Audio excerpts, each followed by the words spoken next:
안녕하세요. 어머님과 남편의 정체를 알아차리고 불이 나게 탈출한 30대 여성입니다. 제 얼굴에 침 뱉기 같아서 어디 가서 말도 못하고 여기에 이야기하러 왔어요. 3년 연애 끝에 결혼한 남편과 저는 같은 대학을 졸업한 동문입니다. 학교를 다니는 동안 특별히 친하게 지낸 건 아니지만요. 남편은 2학년을 마치고 바로 군대에 갔고 저도 저대로 휴학과 어학연수를 다녀오면서 서로 마주칠 일이 별로 없었거든요. 그나마 같은 전공에 같은 동아리 활동을 했다 보니 연락이 끊어지지는 않는 정도였네요. 졸업 후에는 종종 서로 안부를 묻고 지냈습니다. 하지만 아무래도 딱히 이야깃거리가 없다 보니 대화라고 부를 수준은 못 되었네요. 그러다 남편이 제가 다니는 회사 근처로 이직을 해오면서 갑자기 연락에 빈도수가 잦아졌습니다. 주로 맛집에 대한 이야기였지만요. 그러다 언젠가 남편이 기가 막힌 맥주집을 발견했다며 자기가 살 테니 나오라고 하더라고요. 사실 맥주는 핑계 같았지만 저도 남편이 어떻게 변했을지 궁금하기도 했고 왠지 설레던걸요. 그리고 그날을 계기로 저희는 빠르게 가까워졌습니다. 얼마 지나지 않아 결혼을 전제로 사귀는 사이가 되었고 1년의 교제 끝에 결혼까지 하게 되었으니까요. 정말이지 사람 일이란 건 예상할 수가 없는 것 같네요. 대학교부터 지금까지 10년이 넘는 세월이었고 저에 대해서 누구보다 잘 아는 사람이 남편이고 남편에 대해서 누구보다 잘 아는 사람이 저라고 생각했습니다. 그렇기에 저와 남편이 만들어갈 결혼 생활에 누구보다 자신이 있었습니다. 우리는 평생 행복하게 백년해로 할 수 있을 거라고요. 하지만 결혼 생활이라는 건 둘만 가지고는 되는 일이 아니더라고요. 돌이켜 생각해보면 그 시작은 어머님이셨습니다. 저희 어머님은 직접 만나보시면 아시겠지만 보기엔 지극히 평범하신 분입니다. 어차피 제가 왜 이혼하게 되었는지 말씀드리려면 저희 시부모님에 대해서도 이야기를 해야 하니까 아예 시부모님과 시댁에 대해 먼저 말씀을 드릴게요. 남편이 말하기론 아버님께서는 평생 한 직장만 다니시다가 몇 년 전 퇴직을 하셨다고 했습니다. 다니시던 회사가 중견기업까진 아니어도 제법 큰 중소기업이었기에 처우가 나쁘지는 않았다고 해요. 하지만 세 자녀를 키우기엔 넉넉지는 않으셨고 그래서 남편이 학교를 다니던 시기에는 어머님께서 학습지 방문교사 일을 하셨다고 하더라고요. 아무튼 지금은 두 분 다 일하지 않고 계십니다. 생활은 자식들이 보내주는 용돈과 연금으로 충당하고 계시고요. 한편 저희 부모님께서는 원래 동네에서 작은 마트를 운영하셨습니다. 학생들을 상대로 하는 마트였기에 솔직히 큰 돈을 버신 건 아니었지만 저희 세 식구 먹고 사는데 부족함은 없었던 걸로 알아요. 그러다 제가 고등학교에 들어가던 시기에 사정이 달라졌습니다. 할아버지께서 돌아가시면서 저희 아버지 앞으로 작은 건물을 하나 남겨주셨거든요. 저희 아버지께선 전혀 모르고 있던 재산이라며 굉장히 놀라워하셨습니다. 할아버지께선 살아생전에 구멍난 양말은 물론이고 비닐봉지 하나 허투루 버리지 않으셨을 만큼 아끼며 사셨기에 아버지는 물론이고 저나 어머니도 지금까지 정말 감사하게 생각하고 있습니다. 아무튼 할아버지의 유산 덕분에 저희 집은 경제적으로 어느 정도 여유를 갖게 되었어요. 이후로 아버지께선 운영하시던 마트를 접으셨고 현재는 건물 관리 일을 하고 계십니다. 건물에서 나오는 세가 많지는 않지만 그래도 어머니와 아버지 두 분이서 쓸 건 쓰고 아낄 건 아끼며 사시기에 충분하다고 들었어요. 솔직히 제 재산이 아니다 보니 크게 관심을 두지 않아서 구체적인 내용은 저도 잘 모르겠네요. 이와 같이 남편과 제가 처한 상황이 조금 다르기는 했지만 그렇다고 해서 제가 남편보다 낫다, 남편이 저보다 부족하다 그런 생각은 하지 않았습니다. 말 그대로 시부모님 재산이고 친정부모님 재산이지 저희가 왈가왈부할 문제가 아니라고 여겼지요. 그저 저희 앞가림이나 잘하고 살자는 생각뿐이었지요. 돌이켜보면 상견례 자리에서부터 어머님이 보여주신 행동들은 상식적으로 이해가 되지 않았습니다. 시부모님이 생각보다 일찍 도착하셔서 먼저 룸에 들어가 계셨고 저희 부모님도 늦지 않게 도착을 하셨는데요. 저희 어머니가 룸에 딱 들어서자 여자분들은 아실 거예요. 뭐라고 해야 하나 사람을 위아래로 훑어보는 그 눈빛 있잖아요. 본능적으로 그럴 수도 있지요. 물론. 그런데 그게 아니라 정말 저희 어머니가 뭘 입고 뭘 걸쳤는지 꼼꼼히 확인하듯이 바라보시더니 그 가방이 참 예쁘다며 얼마 주고 샀냐고 물어보시는 거예요. 정말 안녕하세요. 다음에 나온 말이 가방 이야기였어요. 순간 저나 남편은 물론이고 어머님을 제외한 모두가 당황하고 말았지요.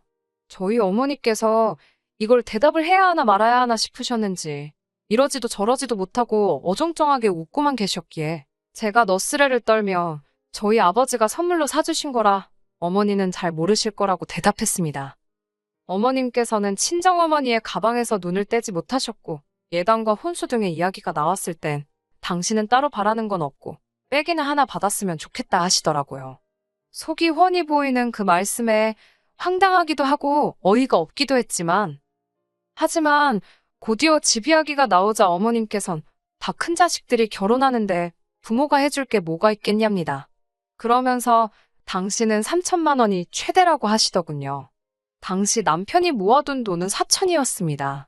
아무리 제가 시댁 재산에 관심이 없다고 해도 그래도 3천만 원은 좀 야속하다 느껴졌어요. 저희 친정부모님께선 1억 정도를 생각하고 계셨고 저도 모아둔 돈이 6천이 있었으니 더 황당하게 느껴졌던 것도 같아요. 친정부모님께선 돈이란 게 원래 있다가도 없고 없다가도 있는 거니 크게 개의치 말라 하셨습니다. 그래도 사윗감 하나는 마음에 든다며 그대로 결혼을 진행하라고요. 몇몇 친한 친구들이 기우는 결혼은 하는 게 아니라면서 저를 말렸지만 사람 마음이 그렇게 쉽게 단념이 되나요? 저 역시 친정부모님과 마찬가지로 돈 때문에 좋은 사람을 놓칠 수는 없다고 생각했네요. 그렇게 저희는 양가 어른들의 축복을 받으며 부부의 연을 맺었습니다.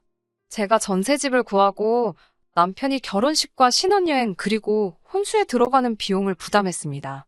혹시나 남편이 미안해할까봐 제가 나서서 괜찮다고 신경 쓰지 말라고 했어요. 하지만 어머님께서는 이런 저희의 사정을 모르시는 건지 상견례 때 이야기 한 백은 안 사줄 거냐고 물어보시더라고요. 친정어머니도 그게 마음에 걸리셨다며 기왕 약속한 거 기분 좋게 하나 사드리라고 하셨기에 저희 어머니 가방과 같은 브랜드의 제품으로 마련해드렸습니다. 그런데 어머님 반응은 제 예상과는 달리 시큰둥했어요. 마음에 안 드시냐 물으니 당신 가방이 저희 어머니 가방보다 작은데 더 싼 거 산 거 아니냐고 물으시더라고요.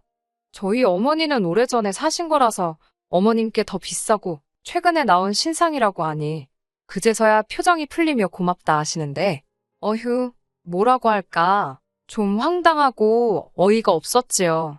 그래도 그때만 하더라도 단순히 어머님이 생각보다 유치하시네 라고 여겼지 설마 이보다 경우 없는 행동을 하실 거라곤 전혀 생각지 못했습니다. 한 번은 이런 일도 있었어요. 결혼 전부터 저는 친정어머니와 매달 30만 원씩 돈을 모아서 1년에 적어도 한 번씩은 같이 여행을 다녔거든요. 남편에게도 결혼 이후에도 이것만큼은 계속할 거라고 이야기해둔 상황이었고요. 하지만 지난해에는 나라 상황도 그렇고 여러 가지로 여의치 않아 여행을 다녀오지 못했기에 올 연말에 가자는 이야기가 나왔습니다. 연말에는 여행 가는 사람이 많아 미리미리 준비를 해야겠다 생각하던 무렵에 어머님께서 연락을 해오셨습니다. 전화를 받았는데 어머님께선 한껏 나리 선목소리로 다짜고짜 저더러 잘못한 일이 있지 않냐고 하시더군요. 하지만 아무리 쥐어짜내도 도통 떠오르는 일이 없었기에 제가 괜한 너스레를 떨며 잘 모르겠다고 이야기해달라고 부탁을 드렸지요. 그러자 어머님께선 넌 돈 좀 번다고 네 엄마만 챙기냐입니다. 당신도 좋은 데 가서 맛있는 거 먹고 놀러 다니는 거 좋아하신다고요. 그제서야 저랑 친정어머니가 여행을 가는 것 때문에 이렇게 심통이 나셨구나 싶더군요. 저는 어머님께 그럼 다음에는 같이 가자고 대신 어머님도 어머님 경비는 가져오셔야 한다고 혹시나 오해하실까 최대한 애교스럽게 말씀드렸습니다. 저희 엄마랑 저도 각자 경비를 내는 거라고도 덧붙였고요. 그러자 어머님께선 죄송하면 죄송하다고 말을 하면 되지 돈을 내라 마라 치사하고 더럽답니다. 황당했지요. 당황한 제가 통장이라도 보여드려야겠냐고 여쭤봤지만 어머님은 됐다고 저더러 정말 웃기네라 하셨어요. 돈 이야기가 나와서 말이지만 저는 따로 남편 월급에 관여하지 않았습니다. 예를 들어 남편이 생활비라고 한 달에 100만 원을 주면 저도 똑같이 100만 원을 보태서 200만 원으로 살림을 꾸렸어요. 나머지 돈은 어떻게 쓰던지 간섭하지 않았습니다. 일단 남편이 현명하게 쓸 건 쓰고 모을 건 모을 거라는 믿음이 있었고, 사실 시댁이 친정보다 어려운 상황이었잖아요. 때로는 저와 상의하지 않고 시부모님을 챙겨드리고 싶을 수도 있을 거고요. 그럴 때 제 눈치라도 볼까봐 그러지 말라고 터치를 안 했습니다. 대신 남편도 제 월급에 대해서는 이러쿵저러쿵 말을 하지 않았지요. 어디 적어둔 건 아니어도 저희 둘 사이에 어떤 규칙 같은 거라고 적어도 저는 그렇게 생각했네요. 아무튼 그날 밤 남편에게 어머님께 경비 이야기를 했더니 믿질 않으시더라고. 억울하다고 하소연을 했어요. 남편의 반응은 솔직히 뜻밖이었습니다. 전적으로 제 편을 들어줄 거란 기대는 없었지만 제 탓을 할 줄은 몰랐네요. 어머님이 돈 이야기에 예민한 거 알면서 다음엔 모시고 간다 하고 한 50만 원이라도 일단 보내드렸으면 싫은 소리를 들었겠냐고 그러더군요. 아니, 모시고 갈 것도 아니고 50만 원을 드릴 생각도 없고 이유도 없었는데 왜 지키지도 못할 소리를 하라고 하는 건지 더 이야기해봤자 싸움만 나겠다 싶어서 제가 먼저 입을 다물었어요. 하지만 제가 결정적으로 남편과 이혼을 결심하게 된 건 어머님의 억지 때문이 아니라 남편이 반복적으로 보여준 실망적인 태도 때문이었습니다. 시부모님께서는 연락을 무척 중요하게 여기시는 분들이세요. 문자나 전화는 물론이고 한 달에 적어도 2번은 같이 식사를 했으면 하셨지요. 그나마 다행인 건 시댁과 친정도 그다지 멀지 않은 곳에 있었네요. 그래서 보통 시댁에 들렸다가 친정에도 들렸습니다. 시부모님과는 꼭 식사를 같이 했는데 가끔은 늦게까지 못 일어나게 하시는 날도 있어서 그럴 때면 친정부모님과는 얼굴만 보고 오고 그랬어요. 사실 시댁부터 들리게 된 것도 어머님의 억지 때문입니다. 저는 솔직히 한 번은 시댁 먼저, 한 번은 친정 먼저 그렇게 하는 게 공평하다고 생각했어요. 하지만 어머님께서 항상 입버릇처럼 하시는 말씀이 전화 한 통을 하더라도 시댁에 먼저 하고 이후에 친정에 하는 게 순서랍니다. 말이 나와서 말이지만 어머님이 하시는 말 한마디 한마디에 의미를 부여하기 시작하면 정말 속상하고 서운한 일이 많을 것 같아 결혼 초부터 솔직히 어느 정도 걸러듣고는 있었습니다. 아무튼 그뿐만이 아니라 어머님께서는 저희가 친정부모님과 만나면 어디에 가는지, 무엇을 먹는지, 몇 시간이나 같이 있었는지 그런 것들을 궁금해하셨습니다. 이 부분에 있어서는 어쩔 수 없이 나중엔 거짓말을 한 적도 있어요. 그도 그럴 것이 친정부모님과 외식을 하게 되면 항상 딸과 사위 몸보신 시켜주신다며 몸에 좋고 비싼 곳으로 저희를 데려가 주셨거든요. 한 번은 남편이 랍스터를 한 번도 안 먹어봤다고 해서 거길 갔었는데 그걸 알게 되신 어머님께선 좋은 걸 니들만 먹고 다니냐며 하도 서운타 하셔가지고 저희도 친정부모님이 사주셔서 먹은 거지 저희 돈으로 먹으라 했으면 아까워서 못 먹었을 텐데요. 아무튼 그래서 기껏 모시고 갔더니 맛대가리도 없다며 몇 입 드시곤 다 남기셨지요. 돈은 저희가 냈고요. 돈 이야기가 나오니까 할 이야기가 또 생각나네요. 친정부모님과 식사를 하러 가면 항상 계산을 친정부모님이 해주세요. 그래서 그날은 제가 돈을 내려고 계산할 기회만 노리고 있었지요. 친정아버지께서 화장실에 가신다고 잠시 자리를 비우셨고 그 틈에 제가 20만 원 남짓을 긁었습니다. 그러자 친정아버지께서 니들이 왜 그걸 내냐며 화를 내시더니 제 손에 기어이 50만 원을 쥐어주셨지요. 뿐만 아니라 결혼식 이후 저희는 매달 생활비의 일부로 친정엔 20만 원, 시댁엔 30만 원씩 용돈을 드리고 있었어요. 하지만 저희 결혼기념일이 돌아왔을 때 친정부모님께선 300만 원으로 그 돈을 되돌려 주셨습니다. 어디 가서 둘이 오붓한 시간이라도 보내고 오라면서요. 하지만 그 무렵 시부모님께서는 물가가 얼마나 올랐는데 아직도 30만 원이냐며 더 올려달라고 요구를 해오셨지요. 양쪽 집안 어른들을 비교하면 안 되는 거지만 저도 사람이다 보니 어쩔 수 없이 더 잘해주시는 쪽으로 마음이 기울더라고요. 그렇다고 제가 시댁을 무시하거나 업신여기지는 않았어요. 오히려 서운타 하실까봐 40만 원으로 용돈도 올려드렸고 해주시는 거 없어도 제철과일, 좋은 음식 같은 건 때때로 댁으로 보내드렸습니다. 하지만 지난달 일이 터졌습니다. 저는 지금도 왜 일이 갑자기 그렇게 된 건지 이해는 되지 않지만 그날은 저희 친정어머니께서 저희 집을 소불고기에 간장게장에 김치에 바리바리 싸우셨더라고요. 그래서 제가 너무 감사해서 20만 원 챙겨드렸습니다. 솔직히 20만 원으로 재료비나 될까요? 마음 써주시고 고생하신 거에 비하면 아무것도 아니라고 생각했습니다. 그런데 민망하게 남편이 감사하단 소리도 안 하고 멀뚱멀뚱 서 있길래 제가 눈치를 좀 줬습니다. 그러자 로봇 마냥 뻣뻣하게 감사하다고 인사를 하더라고요. 평소라면 넉살 좋고 살갑게 구는 인간이 왜 이러나 싶어서 황당하기도 하고 어이없기도 하고 저희 어머니도 말씀으로는 볼 일이 있어서 가보신다 하며 서둘러 나가셨지만 제가 느끼기엔 사위 반응이 썰렁하니 민망해서 나가신 것 같았거든요. 기분이 너무 안 좋았어요. 친정어머니가 나가시고 제가 남편한테 뭐가 문제냐고 물었습니다. 그러자 왜 장모님은 자기한테 연락도 없이 집을 오시냐는 거예요.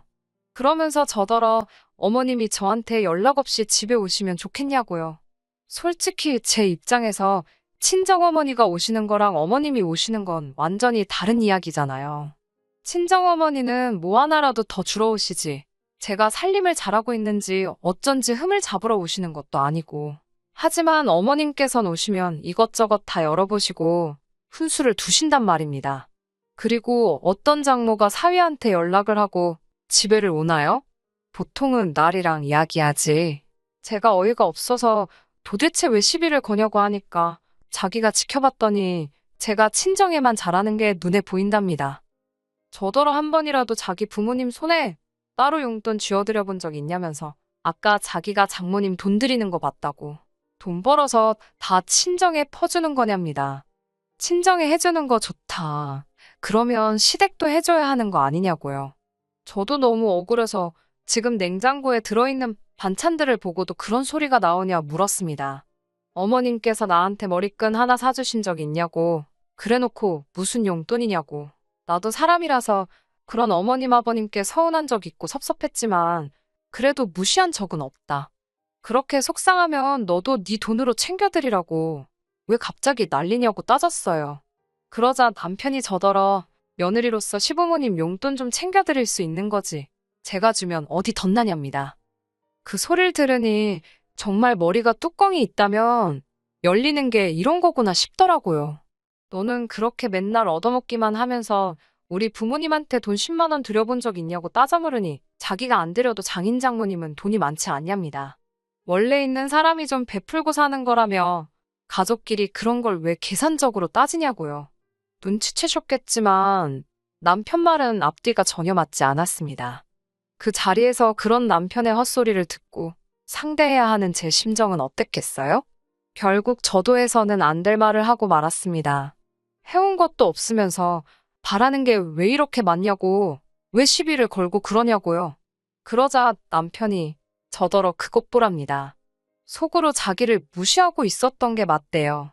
자기를 무시하고 시부모님을 무시하니까 저딴 소리를 하는 거라나. 그러면서 먼저 이혼하자 그러대요. 귀책 사유가 저한테 있답니다. 아내 도리, 며느리 도리를 못하면 옛날엔 쫓겨났다면서요. 어이가 없어서 코웃음을 치며 무서워 죽겠다고 그래 이혼하자 했습니다. 그러니까 이 인간이 아차 싶었는지 생각할 시간을 줄 테니 반성부터 하라네요. 어이가 없어서 협의로 갈 건지 소송으로 갈 건지 너나 생각하라 했습니다. 남편 꼬라지를 볼수록 괘씸하고 열이 받아서 돌이킬 수 없는 강을 건넜다 싶어요. 솔직히 남편이 싹싹 빌고 숙이고 들어오면 봐줄까 싶었는데 오히려 어머님 아버님까지 어떻게 장인 장모가 사위를 어려워하질 않냐며 다 들었다고 가만 못 넘어간다고 난리 부르스를 추셔서 어디 한번 해보고 싶으면 해보라고 말하고 저도 변호사 찾아가서 이혼소송 준비했네요. 그냥 있었으면 그래도 남편과 잘 풀어서 그냥 넘어가던지 정 안 되겠으면 합의 이혼이라도 했을 텐데 말입니다. 제가 돈이 뭐가 아쉬웠겠어요? 변호사 비용으로 얼마가 들던 그 집구석의 위자료만 뜯어낼 수 있게 해달라고 했습니다. 돈으로 아쉬운 건 그 집이니까요.